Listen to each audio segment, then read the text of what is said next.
नमस्कार, मी API सागर भगवान Pawar, Godegaon police Thane प्रभारी अधिकारी.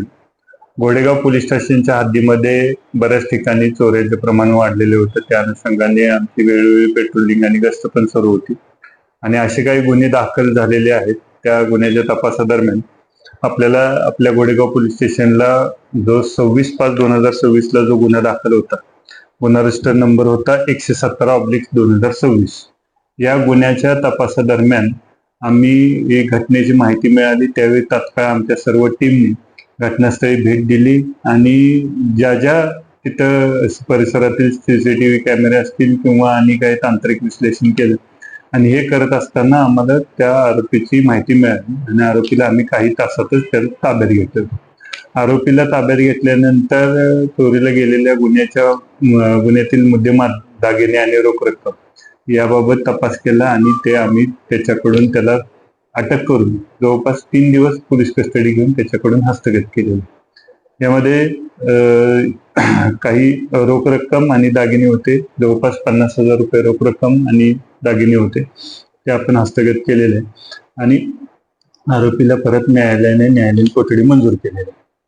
आता या गुन्ह्याच्या माध्यमातून सर्व गोडेगाव पोलीस स्टेशनच्या हद्दीतील सर्वांना माझं एक आव्हान आहे की अशा काही घटना आपल्या निदर्शनास येत असतील किंवा घडत असतील तर त्याबाबतची तात्काळ गोडेगाव पोलीस स्टेशनला माहिती द्यावी, जेणेकरून विलंब झाला तर त्यामध्ये तपासामध्ये अडचण येणार नाही आणि जर वेळेत जर दिलं तर त्यामध्ये लगेच आपण घटनास्थळी भेट देऊन तपास करू शकतो.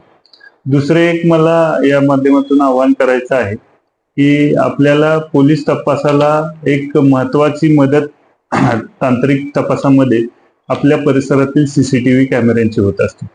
तर आम्ही यापूर्वी सुद्धा हद्दीतील सर्व ग्रामपंचायतींना तसेच संबंधित वरिष्ठ कार्यालयांना सुद्धा पत्रव्यवहार केलेला आहे की आपापल्या ग्रामपंचायतीच्या कार्यक्षेत्रामध्ये CCTV कॅमेरे बसवावे. विशेषतः मोठी जी गावं आहेत त्या गावामध्ये आम्ही काही स्पॉट पण लोकेट करून दिलेले आहेत. म्हणजे उदाहरणार्थ घोडेगाव, लिंबे, शिनोली, इकडे चास, नारोडी या भागामध्ये, तळेघर भागामध्ये सुद्धा आम्ही अशा पद्धतीनं तिथे कॅमेरे कुठल्या ठिकाणी असावे. आता घोडेगावचं जर सांगायचं गेलं तर जवळपास 16 ते 17 ठिकाणचे आम्ही असे स्पॉट लोकेट करून दिलेत की या ठिकाणी CCTV कॅमेरा असावे.